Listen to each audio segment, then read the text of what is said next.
কোরআন শরীফ ধরে থাকে, মেনে থাকে, জেনে থাকে, কোরআন নিয়ে আমল করে।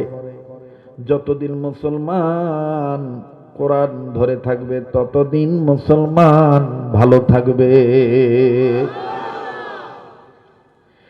যেই দিন মুসলমান কোরআন ছেড়ে দিবে সেই দিন মুসলমান পৃথিবীর মধ্যে সব চাইতে খারাপ হয়ে যাবে। বাবাজি রসিকতা করার জন্য আসি নাই।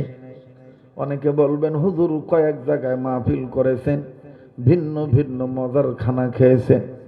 আল্লাহর কসম করি বলি বাজার, সারাটা দিনের মধ্যে এক লোকমা খানা ওই পর্যন্ত খানা হয় নাই। দিনের বেলা সুদূর কিশোরগঞ্জ জেলা কটিয়াডি থানায় আসমিতা বাজার। আমার বন্ধুগণ, আসমিতা বাজারের পাশেই বানিয়া গ্রাম নামে একটা গ্রাম আছে। এই বানিয়া গ্রামে দিনের বেলায় মাহফিল ছিল জোহর থেকে আসর পর্যন্ত। সেখান থেকে এই অসুস্থ শরীর নিয়ে, ভাঙ্গা গলা নিয়ে, দুর্বল মানুষ আমার বন্ধুগণ বক্তব্য দিয়ে চলে আসলাম আপনাদের এই পাশেই। সেইখানে আবার 9টা 25 মিনিট থেকে আমার বন্ধুগণ 12টা 5 মিনিট পর্যন্ত একটানা 3 ঘন্টা বয়ান করে নেমে আবার বাজান এখানে আসলাম। শুধু পানি আর পান আর আমার আল্লাহর মেহেরবানির মধ্যেই টিকে আছি। আশা করা যায় সময় যত যাবে ততই দেখবেন কণ্ঠের মজা আল্লাহ বাড়ায় দিবে। এই কণ্ঠ আমার আল্লাহর দান। আমার বন্ধুগণ লাগবে না চা, লাগবে না পানি, লাগবে শুধু আমার আল্লাহর মেহেরবানি। জোরে কোন মারহাবা, আরো জোরে কোন মারহাবা, আরো জোরে কোন মারহাবা। আমার বন্ধুগণ, আমার বাবাজিরা, ও বন্ধু, জজ বান্নার শো ডাক দিয়ে বলতেছেন, পৃথিবীর খ্রিস্টান মানুষ তোমরা শোনো, সাংবাদিকরা তোমরা শোনো, পৃথিবীতে যখন মুসলমান কোরআন ধরে থাকবে ততদিন মুসলমান সবচাইতে ভালো থাকবে। যেদিন কোরআন ছেড়ে দিবে সবচাইতে মুসলমান খারাপ হয়ে যাবে। বাবাজি লম্বা করার কোনো সুযোগ নেই। পৃথিবী বিশ্ববিখ্যাত একজন গায়িকা ছিলেন, মডেল তারকা, যার নাম হলো মিস মেরি ম্যাডাম। সেও কিন্তু খ্রিস্টান ধর্মের মেয়ে ছিল। আপনারা অনেকেই জানেন আমার ওয়াজের সাথে বাংলাদেশের কোনো বক্তার ওয়াজের মিল নাই। আমি ভিন্ন ধরনের তথ্য দিয়ে বেড়াই, গবেষণা করে কথা বলি। আমার কথা বাজারে বিক্রি হয়, দেশ বিদেশ আন্তর্জাতিক পর্যায়ের মানুষগুলি আমার কথা শোনে। বাবাজি টাটকা নগদ প্রমাণ দেই। গাড়ি থেকে যখন নামলাম, আপনাদের এইখানে আল্লাহর এক বান্দা তার মোবাইলটা আমাকে সালাম দাও বাদ দিয়ে কানে লাগায়া শোনাইতেছে আমার ওয়াজ। তার মানে এই মানুষটা বুঝাইতেছে, হুজুর কে কি বলে বলুক, আমি কিন্তু আপনার ভক্ত। আমার বন্ধুগণ, আমার বাবাজিরা, লক্ষ্য করে শুনবেন যুবক বন্ধুরা, মিস মেরি ম্যাডাম মেয়েটার নাম আবার মুখস্থ করবেন, কাজে লেগে যাবে। আর একটা বাজার নায়িকা আছে, মডেল তারকা আছে, তার নাম সাহারা ব্রোকার। বিশ্বাস না হলে ইন্টারনেট চালু থাকলে এখনই সার্চ দেন তার নাম দিয়া, দেখবেন এই সাহারা ব্রোকারের নামটা ভেসে আসবে, তার জীবনী চলে আসবে। এই মেয়েটাও খ্রিস্টান, কিন্তু কোরআনের বরকতে তারা ধর্ম ত্যাগ করে হয়ে গেলেন মুসলমান। আমি আস্তে আস্তে যেহেতু হুজুরের জবান থেকে শুনেছি কোরআনের শিক্ষার গুরুত্ব, মাহাত্ম্য, মর্যাদা, তথ্য, এই জন্য বাজান আমি এই বয়ানটা শুরু করলাম। যদি অনুমতি দেন তাইলে আমি সামনে আগাবো, নতুবা দোয়া করে বিদায় নিয়ে চলে যাব। আগাবো? বলেন আগাবো? তাহলে সবাই আবার স্লোগানটা মনে রাখবেন, ভালো কাজে জান্নাত মিলবে, মন্দ কাজে, সবাই বলেন, ভালো কাজে জান্নাত মিলবে, মন্দ কাজে, আবার ভালো কাজে জান্নাত মিলবে, মন্দ কাজে। এক শ্রেণীর মানুষ আছে গুনার কাজে সময় পায়, করে না গো নেকির কাম। ভালো কাজে জান্নাত মিলবে, মন্দ কাজে জাহান্নাম। ভালো কাজে জান্নাত মিলবে, মন্দ কাজে। ওরে টুপি দাড়ি জুব্বা পাগড়ি অনেকে দেখে, উগ্রবাদী মৌলবাদী জঙ্গিবাদী জিহাদি বলিয়া ডাকে।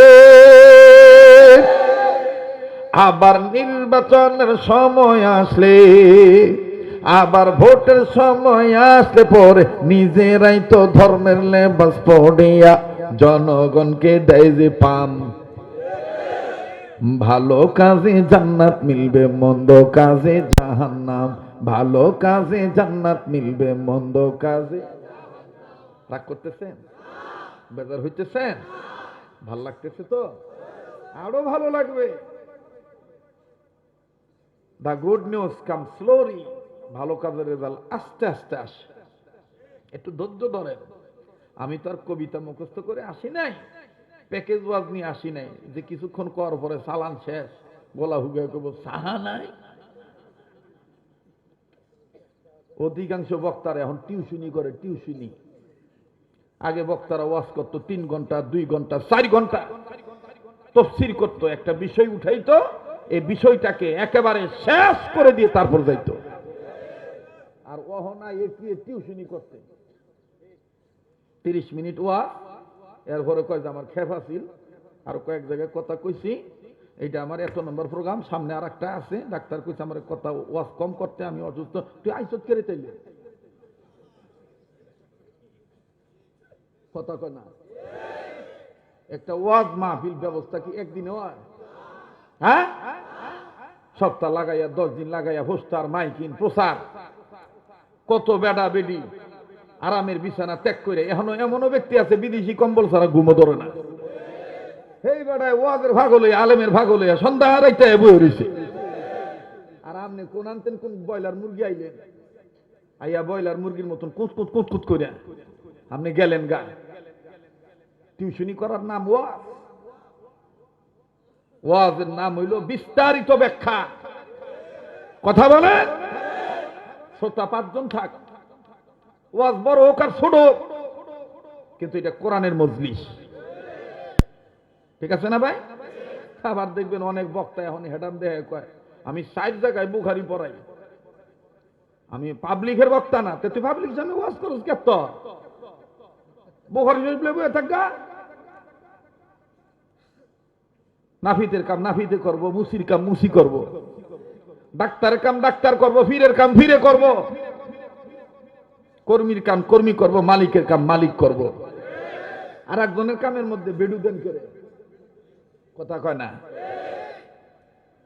সদ্য আলেম হইছে, বুখারি পুরা মনে করেন আলেম হইছে, কিন্তু ওই যখন ওর মায়ের ফেডে, তখন মনে করেন ওয়াজ করে ওই যে মাদ্রাসা পড়ছে, হে মাদ্রাসার ইডাটা বালিটা কালেকশন করে দিছে আমরা বক্তারা। এই মাদ্রাসার পইরা মাইকটা লুয়ে বক্তার বিরুদ্ধে স্লোগান দেয়, আরে কাউয়া তোর কা কা করার ঠেলায় কি কুকিলের কণ্ঠ নষ্ট হয়ে দেব গা? তুই কাউয়া কাউয়াই থাকবি, কথা কয় না। হিংসুকে বইরা গেছে গা ভাই।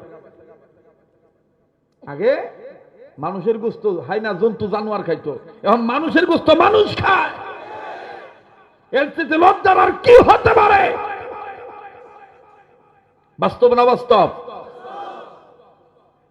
আল্লাহ আমাদেরকে সহি বুঝ দান করেন। আর একবার বলেন আমিন। মোহতারাম হাজিরিন, তো কি জানি বলতেছিলাম, ভালো কাজে জান্নাত মিলবে, মন্দ কাজে। ওরে মানুষ রূপে জন্ম নিয়া জানোয়ারের ভাব দেখান, কোরআন হাদিস সাইরা দিয়া সারা জীবন গেয়ে গেলেন পীরের গান। আবার পীরের গান গাইতে যায়, আবার গাজায়ও টান মারে। আপনার কষ্ট হইতেছে না ভাই? আমার ভাইরা, আমার বন্ধুগণ, কপাল কত খারাপ আঙ্গ। ইউনুস কাকা কামটা করলো কি? হ্যাঁ, লালন দিবসে জাতীয় দিবস ঘোষণা করে দিল। এটা জানেন আপনারা? লালন দিবসে জাতীয় দিবস ঘোষণা করছে এই সরকার। মানে স্বাধীনতা দিবস যেমন জাতীয় দিবস বাংলাদেশে লাগি, এরকম একটা জাতীয় দিবস লালন দিবস। হাই রে কপাল মন্দ, চোখ থাকিতে অন্ধ। লাগিয়া গেছে আমরা আমরা নিজেরার মধ্যে দ্বন্দ্ব, কইলেই কয় মন্দ, আর বেশি কইলে দেয় আমাকে কথা কওয়া বন্ধ। কথা কয় না। কেমন লাগলো ছন্দ? কথা কয় না। ভাল লাগলো না? আরো ভালো লাগলো। আগাইতাম না হচ্ছইতাম? হ্যাঁ, গাড়ি কি চালাইতাম না ব্রেক করতাম? আচ্ছা, আল্লাহ কবুল করুক, জোরে কোন আমিন। গাঞ্জা খায়, গবেষণা করে দেখেছি বর্তমান বাংলার জমিনে পুরুষ লোকের জীবন ধ্বংস হওয়ার পিছনে যতগুলি কারণ, এর মধ্যে প্রধানতম কারণ হলো মাদক সেবন। দ্বিতীয় নম্বর হলো নারীদের বেপরদায় চলন ফিরন। বেডি গো উন্না যেন থাকার কথা হেন নাই, পয়েন্টে উন্না না দিয়া জয়েন্টে বাধা নিয়ে থুয়ে দিচ্ছে। কইবেন পয়েন্ট কোনটা জয়েন্ট কোনটা? আমি তো আগে কইছি আমার দোকানে যে মাল ভাইবেন এটা অন্য কোন মৌলবী দোকানে ভাইতেন না। কথা কয় না? কথা ঠিক না? পয়েন্টে উন্না না থুয়া জয়েন্টে থুয়ে দিছে। মহিলাকে একটা পয়েন্ট আছে না, ও বাবার জীবন ভাবে কথা কইতেছেন, মনে আপনারা জীবনে বিডি দেখেন নেই কেউ? পয়েন্টে উন্না না থুয়া কই থুয়ে দেয়? আগে মেয়ে গো শিক্ষা ছিল না, আমগো মা চাষি খালা বুবুরা লেখাপড়া কম জানতো, নিজের নামটা নিজে লেখতারতো না, সই দিতারতো না, টিপ সই দিয়ে চলতো। তাও আবার টিপটা কোন জায়গায় দেওয়া লাগবে সেটাও বুঝতো না, কইতো আঙ্গুলটা দেয়, কইতো কোন টিপ দিতাম কোন। আর এক বেড়ায় নাতি বা নাতিনি ইশারা করে সাহায্য করে আঙ্গুলের ধরে করতো এনো। কিন্তু হে মা বোন গো, দাদি গো, খালা বুবু, চাষি গো, লেখাপড়া ছিল না, কিন্তু মাথার কাপড় কোনোদিন নামছে না।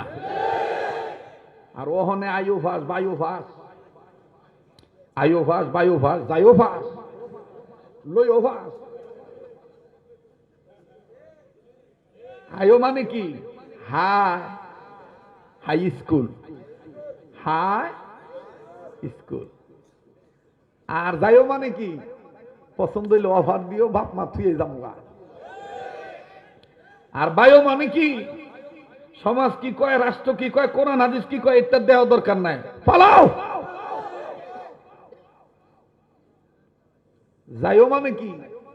যেমন ইচ্ছা তেমনি আমার লয়ে দিও, কদিন রাখে ছাইরা দিও, নাহলে লগে লগে লই গুইরো। আর আফসোস, বিচার খালি হয় আমরা সমাজের পুরুষ লোকের বিচার হয়।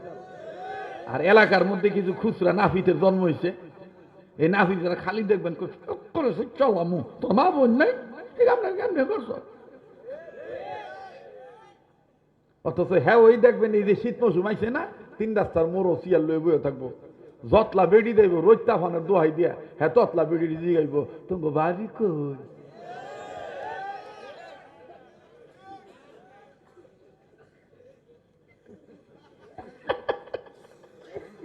মিললে গেছে ঘরে। বাস্তব না বাস্তব? আমি বলতে চাই, ইফতিজিং এর মামলার আসামি ছেলেদেরকে করার আগে ওই বেহায়া নারীদেরকে এলাকার মাতব্বররা বিচার করেন, ধরেন। মুসলমান ঘরে জন্ম নেওয়ার পর কেন আল্লাহর আইন মানে না, পর্দা করে না, ছেলেদের চরিত্র নষ্ট হওয়া থেকে ছেলেদেরকে বিরত রাখে না? আগে তারার বিচার করে, দেখবেন সমাজ ভালো হয়ে যাবে।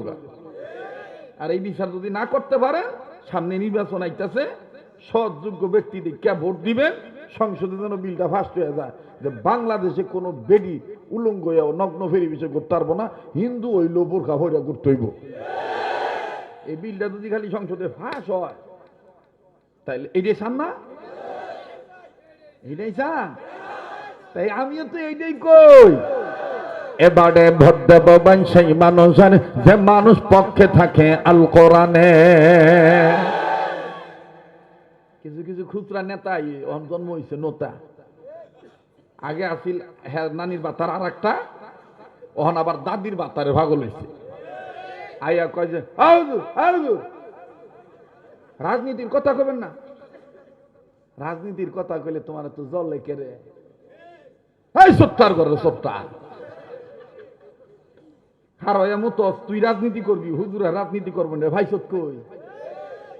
মুসলমানদের জন্য নামাজ কায়েম করা যেমন ফরজ, পর্দার বিধান মানা যেমন ফরজ, ইসলামের পক্ষে ভোটটা দেওয়া তেমনই ফরজ। এটা তারা কইব ইসলামের রাজনীতি নাই, আমাকে স্লোগান হইব তোমাকে ইমান নাই। কথা কন, রাগ হইতেছেন? আমি জানি আমার আর জিন্দিগিতে এলাকা টানবেন না, না আনলেন একটা কথা কইতাম, কইয়া দিও বালা কামলার কামের অভাব হইতো না। বালা কামলার কামের অভাব আছে, এমন কাম পাইতাম না, আর এক জায়গায় তো কাম পাইতাম, কারণ আমি এই কামই করি।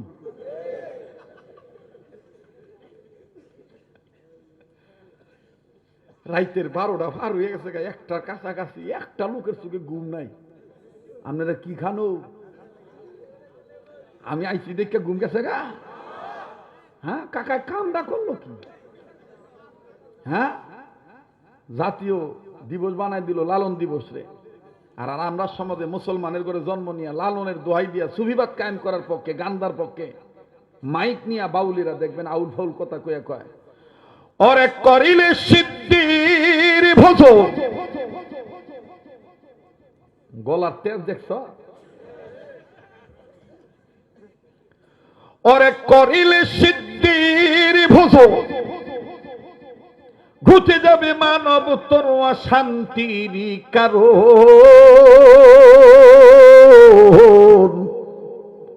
বইলাছেন গো গুরু সাইজি মোর লালন, খাইলে সিদ্ধি বাড়ি বুদ্ধি, খাইলে সিদ্ধি। সিদ্ধি খাইলে বুদ্ধি বাড়ে, পাইছে কই সোরার ঘরে সোরা। আর গান্ধার যে কতলা না, এক জায়গা কয় মধু, এক জায়গা কয় গঞ্জি, এক জায়গা কয় সিদ্ধি, এক জায়গায় কয় গাঁজা, এক জায়গায় কয় সবজি, আর এক জায়গায় কয় শুকনা। সেই দিন দেখলাম যে কিলাকিলি লাগছে, একটা আর একটা কইতে তুই কি কথা কি ভাবলি, তো তুই হুক না খাইতে খাইতে হুক আগে সব গা কথা কয় না। এগুলো হচ্ছে একমাত্র কারণ হলো কোরআন হাদিসের জ্ঞান থেকে দূরে সরে যাওয়ার কারণে। আল্লাহ আমাদেরকে সহিবুদ্দান করুন।